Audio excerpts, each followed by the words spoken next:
I just learned that Atlantis is real. Joseph Smith scared away the werewolves. And that Abraham Lincoln saw giants. And that Abraham Lincoln knew that there was giants in the freaking This is all public record. You can go read all of this. I'm not making it up. So take it away in 3, 2, 1. So what they're not telling you about the deep state, the New World Order, is that Hillary Clinton needs babies, and no, that's my. People think this is an Alex Jones thing or something like that. So on the last Midnight Mormons, we talked about Blavatsky, and we talked about theosophy, and how the Book of Mormon should be read in a theosophic lens, and we should study the Book of Mormon the same way we study Atlantis and other allegories, but are not allegories, of the ancient world in which the pride cycle was present and humanity died. And we can also look at the Book of Mormon through the lens of advanced ancient civilizations, and we have things like the Liahona and the glowing stones and all of these very interesting things in the Book of Mormon. But the crazy train does not end there, because by the end of this podcast, you will realize I am certifiably insane, and Brad is just as insane as me, but he says things in a more tempered way. And Cardin is, well, you've known Cardin was insane from the get-go. Hey, well, look, I'm just the guy that keeps us shooting straight. And speaking of Nephilim, you want to take that Nephilim-sized energy drink that you got in the bottom? Like, yeah, there we are. Yes, I drink this Red Bull. Okay, so you went off the rails for a solid 20 minutes there, talking about the need to believe in, I think it was Atlantis and theosophy. Yes. And you wove in a little bit of Graham Hancock and Gobekli Tepe and Joe Rogan and so on and so forth. So Manly P. Hall. There's a number of authors that you can read about this. So now on top of this, we also need to believe in human animal hybrids, giants, fallen gods, caved in. Look. I think need is a strong word. I don't think. Okay, so I love this show. Here's the thing. I love this show.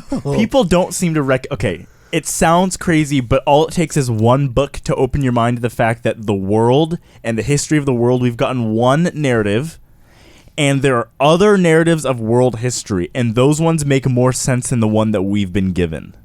Okay, cool. So what are we missing out on? And what does this have to do with giants? I specifically remember the very first time I realized that scripture was in there. I went to the door. I was actually doing ipe, which is how you say in Argentina, door knocking, right?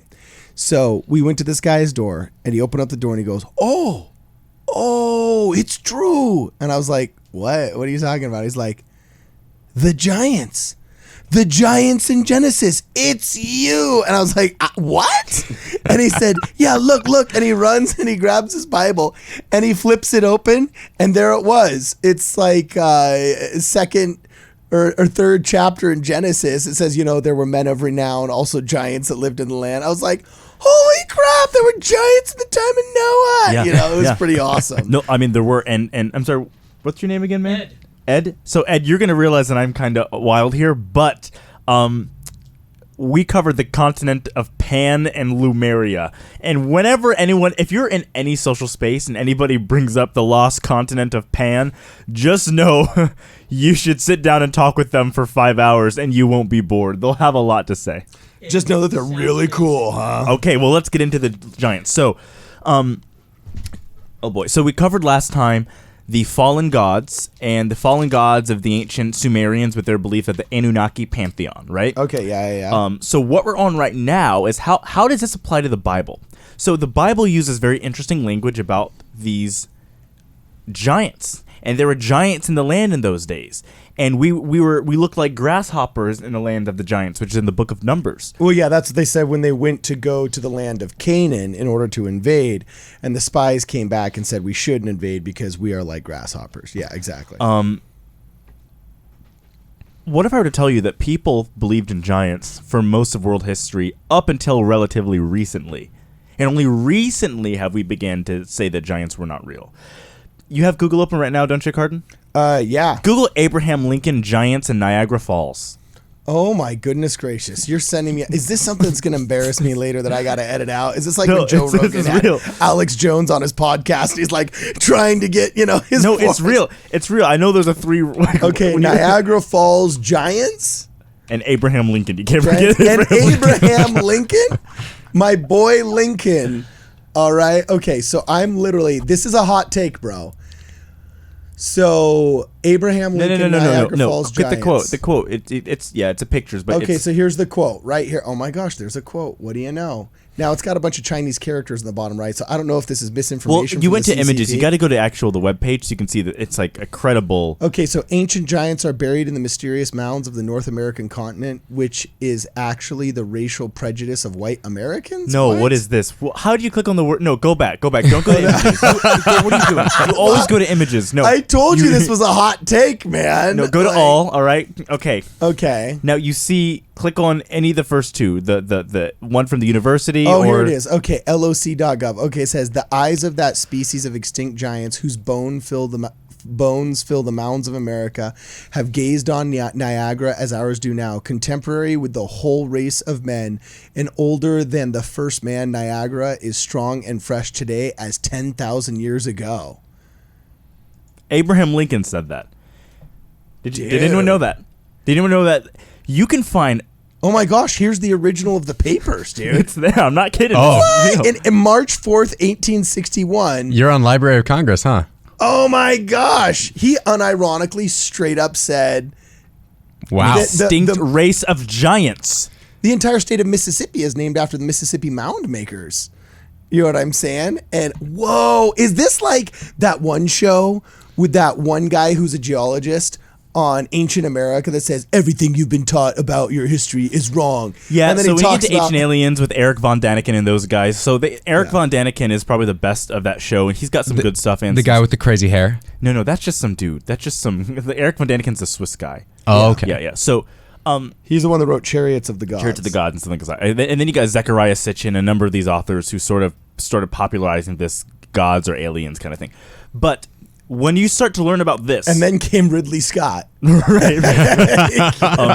But did any of you know this, that Abraham Lincoln talked about extinct giants in Niagara Falls? No, No. this is awesome. We've been robbed of fifth grade national I history. have been studying a bunch of stuff around like Joseph Smith and Zelph, and I've seen a bunch of stuff from like Joseph Smith days, which he was pretty contemporary with Abraham Lincoln. Oh, yeah, yeah. And they're talking about like the mound builders there and like giants. Yeah. And as I'm like researching stuff about Zelph, I keep finding this stuff about giants. So it's really interesting to see Abraham Lincoln straight up. Yeah, we pretend as if, I'm telling you, up until the 19th century, and up until the 21st century, people believed in giants pretty normally. This is not a crazy belief. We've only recently made it a crazy thing. So, once you start looking into this, you start going, how many people throughout history believed in giants and referenced giants? You'll find church fathers were referencing this. If you ever want, there's a really good book by, I mean, she technically is a cult leader, but Oh my god. We've already jumped the shark. her at this academia is point, good. Her Doug. name is Elizabeth Clare Prophet. She was the leader of the Church Universal and Triumphant. She's a little wild, but she has some really good stuff. And so she writes about this and how she goes and records church fathers talking about giants and fallen angels and the Watchers. So The Nephilim. the Nephilim coming from the Watchers, which are a race of fallen angels. Now, where this gets important and where I hope I don't lose you, when you look at the biblical narrative from Genesis of the fallen angels, and you look at then the pagan stories of the gods of Olympus, they act very similarly. I've shared one theory about this, I think, on Midnight Moments before, where the gods of Olympus were the good guys. This is a theory in which the gods are the bad guys. I tend to think this theory makes a little more sense, but the other one is also one you can take if you like. So you look at the way Zeus acts. He's a little bit petty. He likes women a lot. He has sex with a lot of women. He has all these powers, but he does not use them always for the best. The gods of Olympus act like petty little juvenile gossipy tyrants. They're super horny, can I say that? They do all sorts of crazy things. They turn into geese in order to fly down. They act very, very similarly to the fallen angels and the fallen gods. I think they're one and the same. So what happens? They give birth to these race of giants, the book of Enoch says. But other ancient texts not only name F it. I've lost everything. Who cares already? Okay? If you're still listening to me now, you're in, right? So who cares? They also name other interesting things. So, for example, Cardin, right now, try to come up. Oh boy. Okay. What am I Try to coming come up with a mythological creature right now. Don't search anything. Just try to explain one. The centaur. No. Not one that exists. Try to explain one that doesn't exist or is not similar to one that's already claimed to have existed. Okay, the chupacabra. No. That already exists. Like, invent a new one right now. Oh, invent one. Okay. Let's see if you actually can. Let's see if I actually can. Okay, I'm inventing a specter that controls your mind and speaks an ancient language that can only be heard in your ears but can't be heard by anybody else except for the person that it's infesting. That sounds like some form of material possession. Oh, so yeah, it's kind of ghosty. You're right. That's not a creature. Yeah, that's more of like okay, fine. How about this one? Head of a snake. Done. Body of a hairy panther. And prehensile tail of a monkey. Sounds like some kind of what starts with an M. Manticore? Oh no, I was gonna say Is that what you're going for? not Manticore. The what's its bucket? I'm Some sort of chimera type. Chimera. Yeah, some type of chimera type monster. Okay, chimera, head of snake, and body of panther. I'm gonna see if these even exists. Let's see. This is gonna be totally awesome if it does. Ready?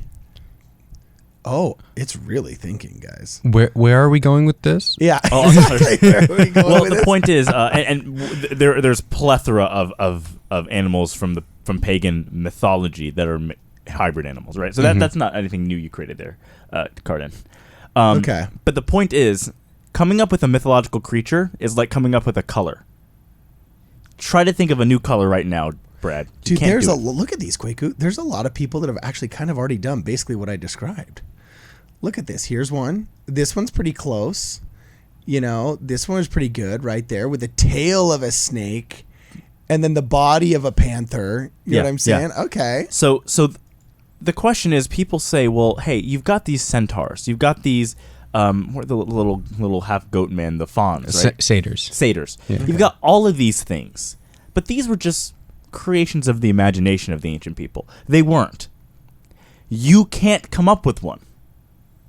You cannot come up with anything like that. Everything you come up with when you try, we already find it's been imagined. But they were imagined all at once, and they were said to be real.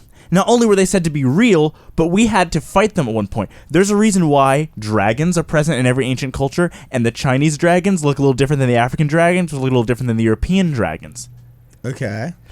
Well, Forrest Galante has an opinion on those dragons anyway, but keep going. I mean, they're real, right? But, okay. But I say this because you have this narrative in the ancient world of fallen angels teaching people magic, mixing with humans to create giants, and also teaching man how to create weapons of war. Okay, cool. So what I'm suggesting here is you have this very interesting narrative of these giants that exist at the same time as these pagan monsters that exist. And then what do you have? You have stories of people fighting these monsters. Okay. Was this all just gobbledygook they made up to trick people later on in history, or was this coming from a real place? Oh, I don't know. What do you say?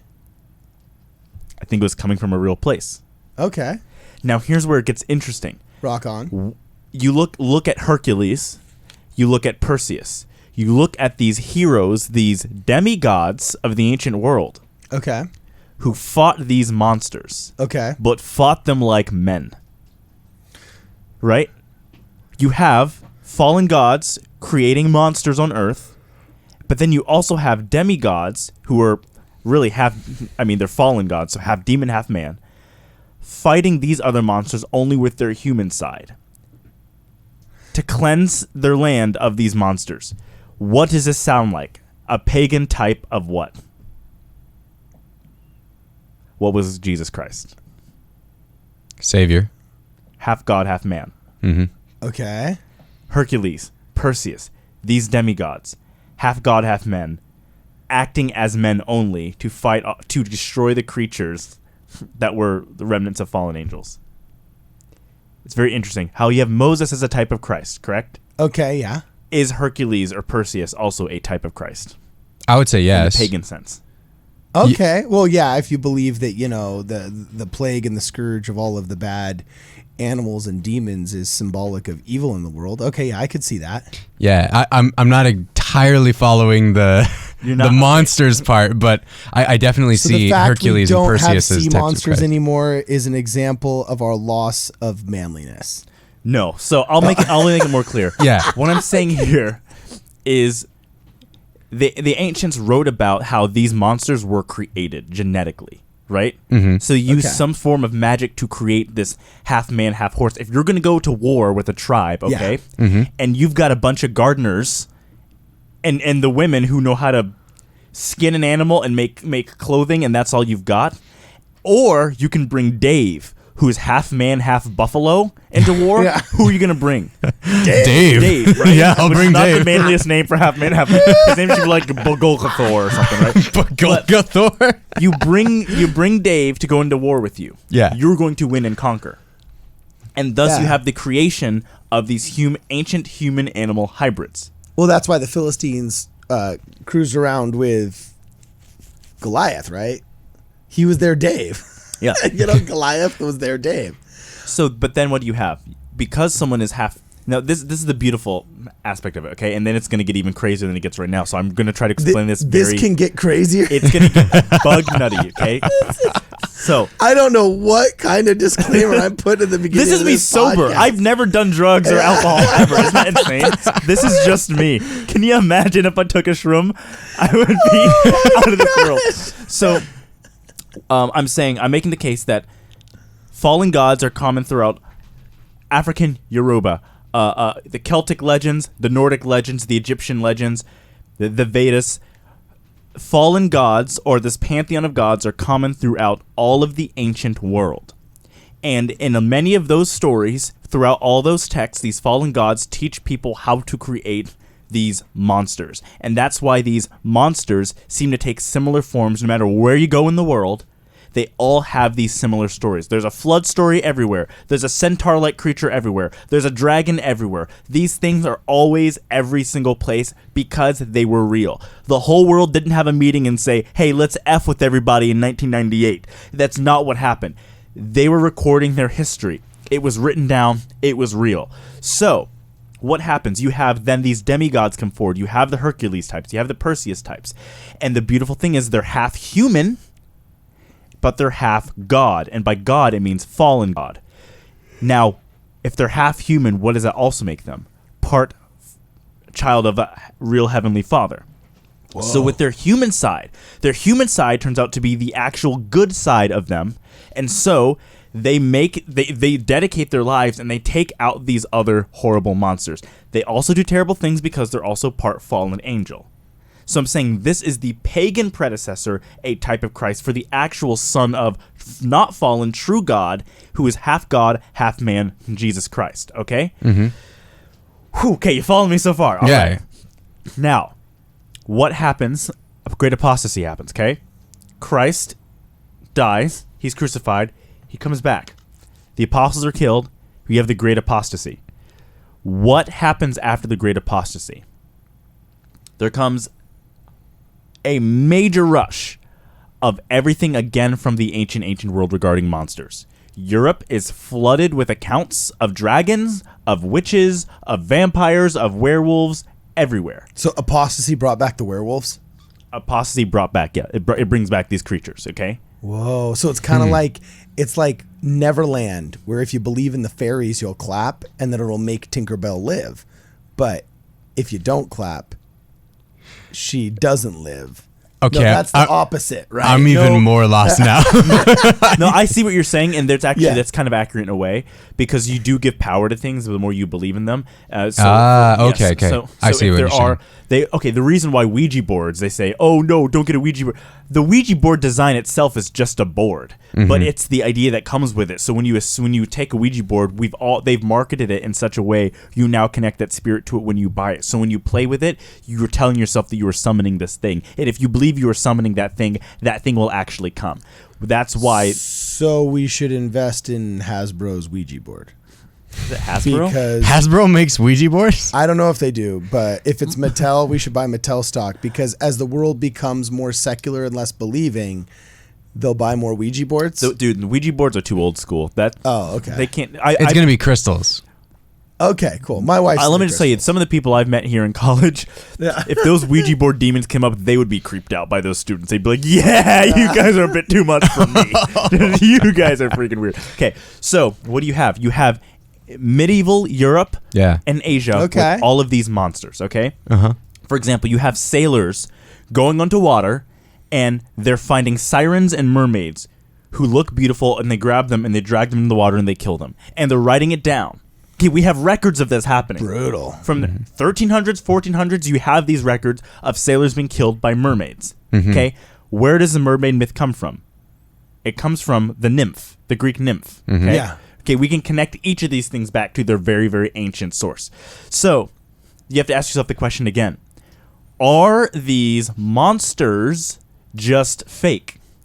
Did they just all decide to F with us in the Middle Ages? Or were these people telling the truth? When you have records we can read, the same way you could go get Lincoln's, you can literally go find, I mean, it's really weird, choppy, old school English, but you've got these people, yeah, we had to go fight a dragon. People died. The whole, a maiden was taken by a dragon. Let's send a small band of men to get her. It's like King Kong, but that stuff comes from a real place, right?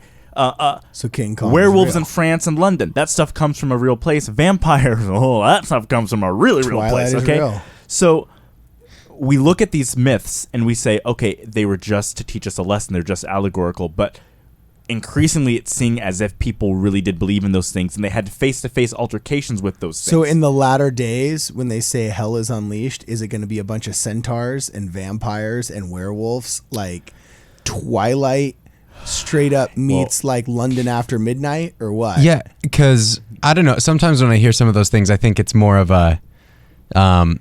Joseph Campbell is like, Joseph Campbell thinks that these are all just archetypal remnants of Carl Jung's idea of the shadow self. And no, I think they were real. We have too many people in history who dealt with them and decided they were real. Okay, so where'd they all go? Is there a disbelief that makes them not around anymore? So my theory is restoration of the gospel. Okay, so they're incredible. The gospel. Joseph Smith got rid of werewolves.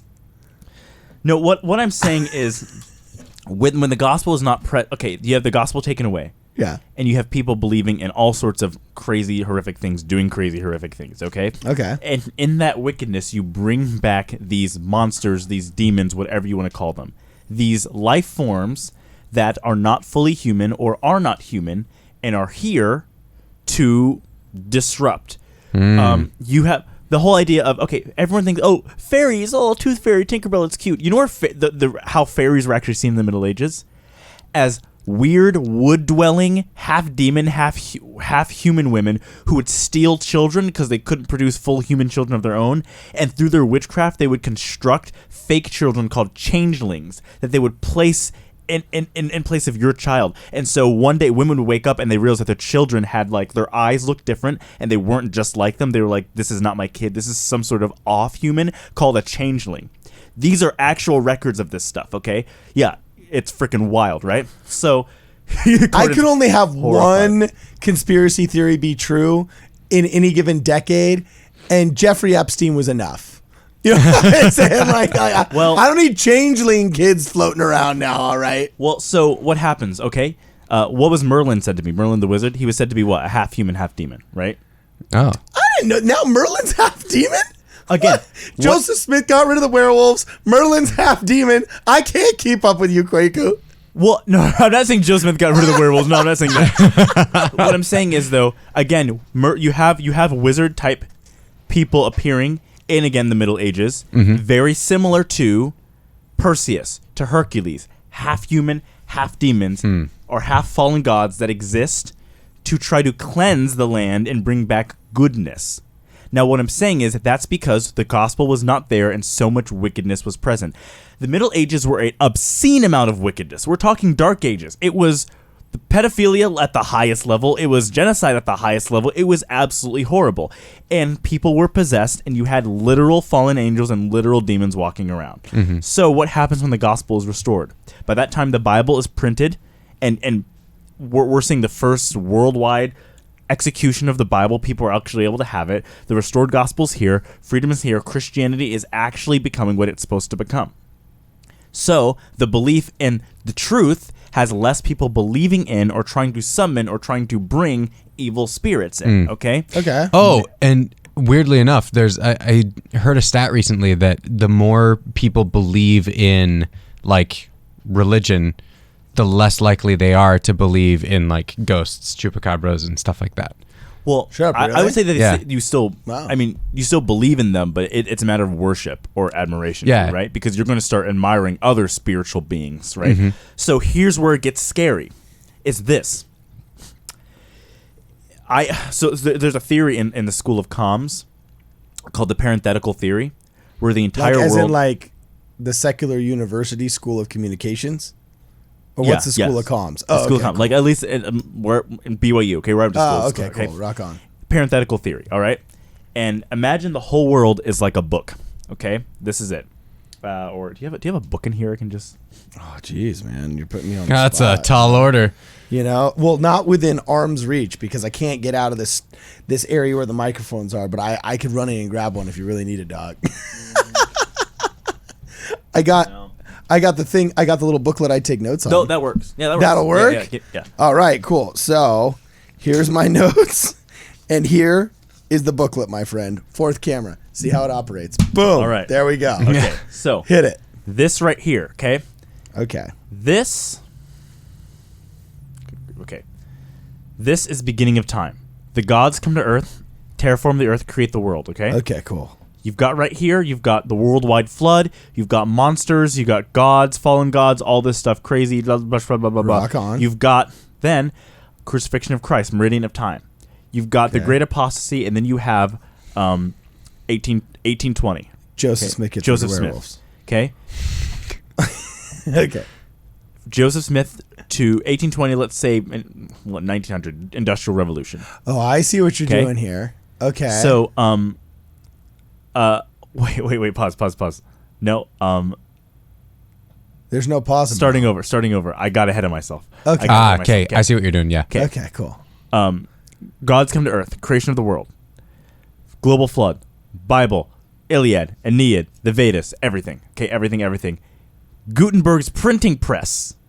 All right. Okay, Gutenberg's printing press, Industrial Revolution. Okay. Okay, Industrial Revolution to the end of the world, where the gods will come back. Legit. It's this theory that this will mirror this. Okay. And this parenthetical theory. So this is pre-parenthetical, parenthetical, post-parenthetical. Okay, legit. So the gods come to Earth, parenthetical theory, post-parenthetical, and the pre-parenthetical, the gods come to Earth. The post-parenthetical, the gods come to Earth. So that means this area right here will also mirror this area right here. Yeah. So if you've got... And if we had giants back then, the giants are coming back. Yes. Rock Now, here's on. where it gets really weird. So... Well, Carden, you are one. So This is epic, man. Well, what I'm suggesting here is the same way the fallen angels were the reason why these monsters existed, okay? They taught people enchantments, as these texts say, to create these things. Russia tried this. They tried creating things called humanzees and chimpmans. They failed, but then Japan did it. They were able to mix a pig and an ape together successfully, and it lived for a bit. You can find the picture of it online. There are two pictures. There's one's an artist's fake creation, and the other is the real one. And they admitted to it openly. And by the way, these experiments that happen and stuff, like, these things happen like they come forward with it years after they've been doing it. So they do this stuff, and then 30 years later they'll come and say, "Oh yeah, look, we actually did this," but they're just giving information that they did forever back ago. Okay, so what do you have? You have China then also doing the same thing. China openly admitting that they are experimenting with chimeras, which are human-animal hybrids, or different animal hybrids. Okay, you can look this up. Yeah. Okay. No, keep going. I'm just looking up the chimpanzee pig hybrid. Oh wait. Oh, I remember seeing this picture. No, it's not this one. Not this one. Go back. Go back to all. Okay. It's the last one right here. Right. Yeah, that one. That's it. That is the pig. That is the ape pig hybrid. Is that real? Yeah. It's disgusting. It's disgusting, isn't it? Whoa. What? Is that real? That's real. You can reverse image search that and you can find it all over articles. That's a real photo. Dude, what the heck? Okay, keep going. Dang. Why on earth were they doing that? So there's a couple different reasons. So the first, a lot reason, of people said that there's a lot of apocryphal accounts of human engineering happening during the flood, and that's what caused the flood. Oh yeah, because the human bloodline was so corrupted with different with fallen angel DNA that God had to flood the world because the only family that was uncorrupted was Noah's. Right. That's one big theory of it. Oh dang. But what we're seeing right now is you see scientists creating these hybrid animals. Okay. Okay. Yeah. Now, take a country like China that's communist. Okay. Yeah, this is awesome, dog. And they have literal slavery. They enslave children. They enslave people in these factories to create products. They also know we're going to be going to war soon. War is going to be happening. Okay. We've got America, Russia, and China as world powers, and Australia as kind of a world power that they really can F someone up, but they're kind of hiding in the back. So, you know what I mean? Yeah. They're like the guy in the back of the bar who's sees the fights breaking out. I was like, I'll keep watching. You know. So you've got, but mostly those three: Russia, America, China. We all have atomic bombs. We all could destroy the world like that. The Aussies have them too. Well, we don't need to get. Let's just focus on these three. Okay. Keep going. Everybody has these weapons that could destroy everything. So if you want to go into war, you both know we cannot bomb because the second an A bomb goes off, everyone dies. Okay. So ironically, we're going to be reinventing old school combat with the level of weaponry we already have, because what's going to be considered fair game is going to be boots on the ground soldiers or crazy human animal hybrids. And if you're going to send boots on the ground soldiers, hooves on the ground. Who can you send? Dave. Werewolves. We've come full circle to Dave. Well, hear about Dave is back. Dude, freaking the buffalo. Well, I mean, think about it. Straight up buffalo soldier. China already has zero human rights. Yes. Yeah, okay? Actually, all joking aside, I really do worry. Like, people do not understand that if America falls, we are the last bastion of hope against the greatest evils that could be perpetuated and perpetuate. What the word? Yeah, perpetuate. So China has zero human rights beliefs as it is for building products. If they have to go into war with somebody, okay, you have to. Do they give hormones to try and breed basketball players? Like, I've talked to people that do international sports all the time, and one of the biggest, baddest secrets is that all the female athletes during the 70s, during the Cold War, were forced by the Soviets to take horrible amounts of hormone treatments, testosterone. There's been documentaries done now and articles written of these women who have escaped saying, yeah, I was literally forced to take male hormones in order to try and win the shot put in the 1981 Olympics or whatever. Yeah. You know what I'm saying? Oh, wow. Oh, no. Yeah. What was done to those women was absolutely horrible. We all are aware of the experiments done on our Semitic brothers and sisters during the Holocaust, right? And China, they do horrific things all the time. Come on, but openly have they're admitted doing it. They're harvesting organs from the Uyghur Muslims in charms, and Disney's filming Mulan right next door. Yeah. It's pathetic. Well, it's crazy. Is literally, China already admits they are creating human animal hybrids, and so. First, you have to ask yourself this question: what are they going to be used for? One, to create products faster. Like, people say, oh, it's like you're working these people like monkeys, literally human monkeys. Okay. Jeez. And then, what do you need to go into war with? What if you could have someone with the somewhat intellect of a man, but the strength of a gorilla, and you can engineer that and make it happen? Okay, and then you're not sending your own people to die. You're and then sending it's not a those human people, rights violation. and it's not an animal rights violation. Yeah, whoa. It's its own thing. They created a species specifically for that job. So, what the question is if we are recreating, and this is not, that's the crazy thing. That's not the conspiracy. The fact that human-animal hybrids, that they're trying to create those, that they are trying to figure out a way to genetic engineer pigs, so we can take pig organs and put them in human beings because our bodies are the most similar, but they're doing other things as well. So you have to ask, where are they getting this information and this science to be able to do this? Because the ancient texts say it was fallen angels that were teaching these men the enchantments to create these. So who's teaching them now? Dude, the bad guys. The Chemistry demigods. comes from alchemy. That's why they have it's literally the same thing. So the magic of old is just the science of today.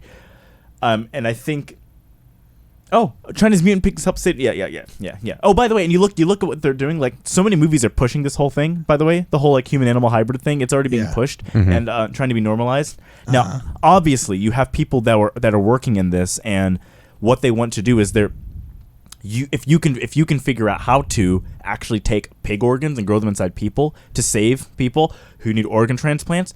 Okay, maybe this isn't that horrible of a thing, but who's going to take that and do something bad with it? Once you get a piece of unique information that is absolutely world-changing, good and bad come with it. So the good that's going to come with it, we may be able to help your daughter if she needs a liver treatment or whatever.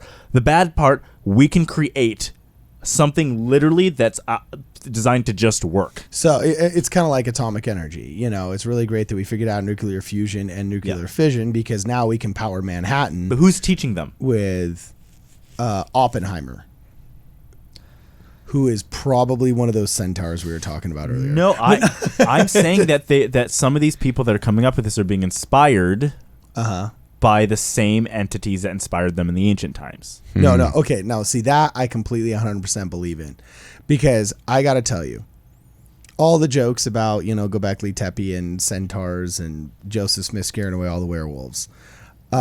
If you believe in the inspiration of the divinely inspired Heavenly Father, you also, and the eternal Heavenly Father, you have to simultaneously force the fact that if you believe in a God, you believe in a devil.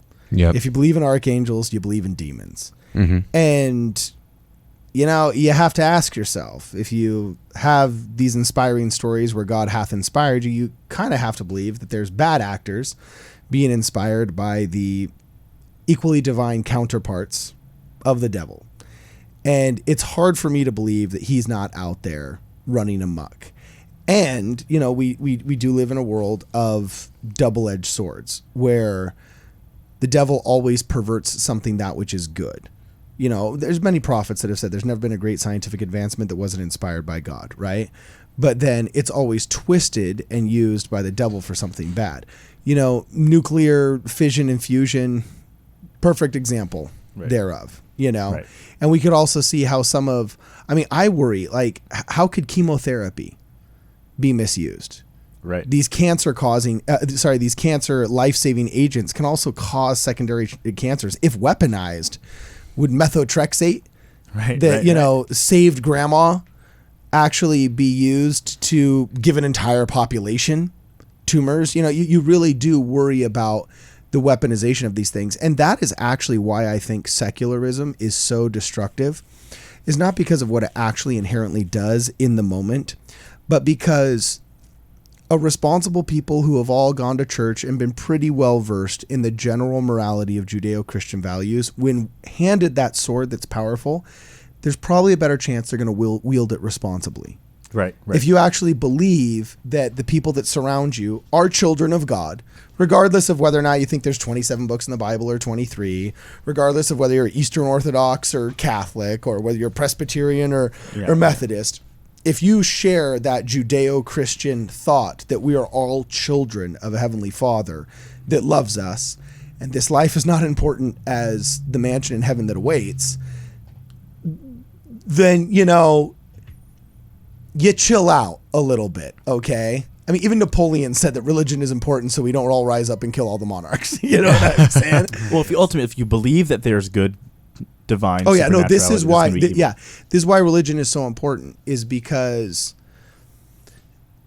if you throw these advancements into a population that is generally moral, I believe generally good things will happen from these technological advancements. If you throw these technological advancements into a population that is amoral, not moral, then how are they going to use technological advancements as the animals do, only for their personal gain? Right. And then that is when it gets seriously, seriously, seriously ugly. And if you don't think so, you are ignorant of human history.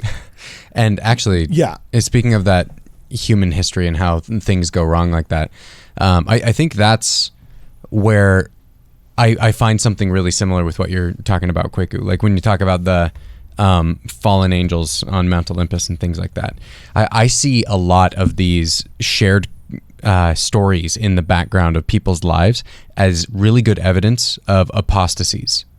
And how we talk about the great apostasy a lot in our church, but I think that there are a lot of apostasies that have happened where there have been a lot of like stories told and shared that are very close to what the truth actually is, that are like echoes of that truth, helping us come back to what actually is Jesus Christ and his story, right? Yeah. And so I think that I believe in, that there's a ton of apostasies over and over and over, further back than we really ever think of, because we stop ourselves at the great apostasy most of the time.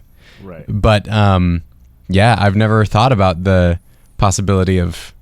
So how do we end this podcast in a sentence, Kwaku? We're going to use your bookend idea. No, I want to make the creepy ending. Oh, okay, cool. Boy. Yeah, let's wrap this up, baby. You can only have room for one conspiracy theory at a time. I don't consider this a conspiracy theory. I think it's more of like an alternative view of history. Okay. But, you know, when you look at what the Aztecs did and how they would sacrifice children to their gods, right? Mm-hmm. To their, I would dare to say, fallen gods. Mm-hmm. So when you also look at Epstein, okay, which was considered to be the silliest thing ever, there's no way it could happen, then, it was true. Yeah, that he had this island he'd built with this weird temple. Yeah. And children disappeared. Where did they go? When you look at the Titans, the parents of the Olympians, I believe it was with the god. Is it the god Saturn? One of the Titans who eats the baby? Mm-hmm. Oh, you were thinking of Kronos that ate Zeus. Yeah. No, but Saturn is the god of war. That's Ares. Ares is the god of war. Ares is the Greek version. I thought Saturn was the Roman version because all of the planets are That's named Mars. after the Roman version. Yeah, Mars is the god of war. Oh, crap! You're right. Okay. Well, anyway, keep going. Well, anyway, eats the baby. The baby becomes rebirthed. Yeah. And there's something very interesting there because then what do you also have? You have the Canaanites who did very similar things, who were sacrificing children to their gods. Aztecs did it. It keeps coming throughout history, continuously coming throughout history. These weird sacrifice of children to these strange gods. So, I wager Epstein, Ghislaine Maxwell, that whole crew, who are they worshiping? Knowingly or unknowingly, who are they worshiping? Was it the same? Was it just these gods, or were these gods inspiring them in some way? Probably so, because these are, I mean, it's the most horrific as it gets. It's even addressed in 3rd Nephi 9. Christ, while he's while he's practicing his ministry, the beautiful story of him with all the children. Christ loves the children. Christ dies. He's crucified. He comes back with his people. He comes over to Zarahemla, and as he's coming through the air, he's yelling at them, and he's saying, I'm destroying this city and this city and this city because of the slaying of the fair sons and daughters of my people. And he's referencing the fact, like, you guys are murdering children, so I'm destroying your cities. Mm-hmm. It's all this interesting connection between these fallen gods who are after children, which represent purity, and all the crazy shiznit that comes along with it that you want to just ignore, but more and more people, normal people, are looking into this and they're making the dots and they're connecting. This was just reserved for the weirdo like super late night radio hosts in the 90s and who were like subscribers of Gaia. Yeah, yes, yeah. If you look at Chronos. Subscribers of what? Gaia, the on the website self-help thing. Oh. All those people, you know, they would like go, let's look into Roswell, New Mexico, and the blah blah blah. But now you've got normal people reading about this, making the connections. Can I offer 42 minutes into this podcast a counter idea? Sure. Just a counter idea. Okay. And by the way, I'm not refuting that a lot of what you said is true. But instead of maybe the Epsteins of this world being inspired by the bookended version of the fallen demigods that had existed in the before the meridian of time in the ancient Bible, and there being this giant connection amongst all of these great, awesome mythological creatures and everything like that.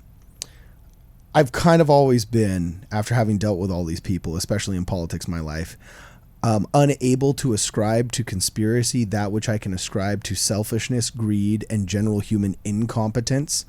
What if all of these bad things that are happening, what if the Epsteins of this world are simply just godless Gen Xers who, in the absence of being raised with any kind of faith, only had one God, and that was themselves. And they were talented enough and sneaky enough to get what they wanted for a really, really, really long time. And all the other losers around them were godless enough and self-centered enough to turn a blind eye to it instead of stopping it, because they're godless, self-centered, and only care about themselves. See, I agree with that to an extent, but the pattern wouldn't always continue to follow the same way. It keeps occurring the same way. Well, yeah, because the natural man is an enemy to God. But the natural has man been since the beginning of time. But the natural man doesn't do that. That's a special level of evil. Okay? Brad could go on a crazy bender and do some wacky stuff, but you might rob a bank. I saw you know that what I'm saying? one You time might in commit fraud, Tijuana. It was but you don't crazy. ever want to like rape a child, then eat him and sacrifice him to some fallen god. Yeah. It's a very specific That's kind of thing messed that up. continues to happen. And I know I'm going to get crap for quoting Elizabeth Clare Prophet, who only 5 people know about anyway still, but she writes about this theory, which is I think people should look into more. She says people like Hitler and Bin Laden and Maxwell and Epstein and these people, she says she doesn't believe that they're full human. She thinks that they have like they're part fallen angel. People like who? Like Hitler and Mussolini, these people who are so unthinkably evil. She thinks that there are people that still exist that have DNA in them of fallen angels, and that's why they're able to be so unthinkably inhumane. Are you talking about this chick? Yeah, Elizabeth Clare Prophet. Yeah, the former leader of the Church Universal and Triumphant. Yeah. She's a very interesting woman. Dude. She's low-key kind of a badass too.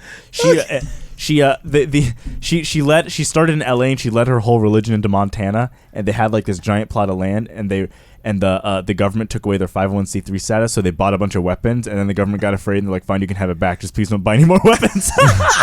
Like she was one of the coolest female leaders all throughout history. She was a bad A. Dude. Like she really was. So we got our feminist superhero right here. She was kind of cool. Leader.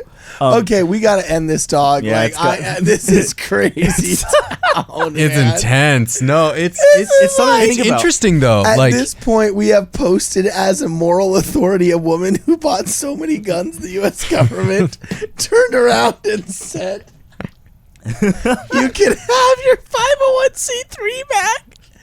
This is crazy town, dude. No one knows about this stuff. I This opened is with Lincoln, really and you midnight guys. Mormons. No one knows. This is after midnight. Blood sugar is low.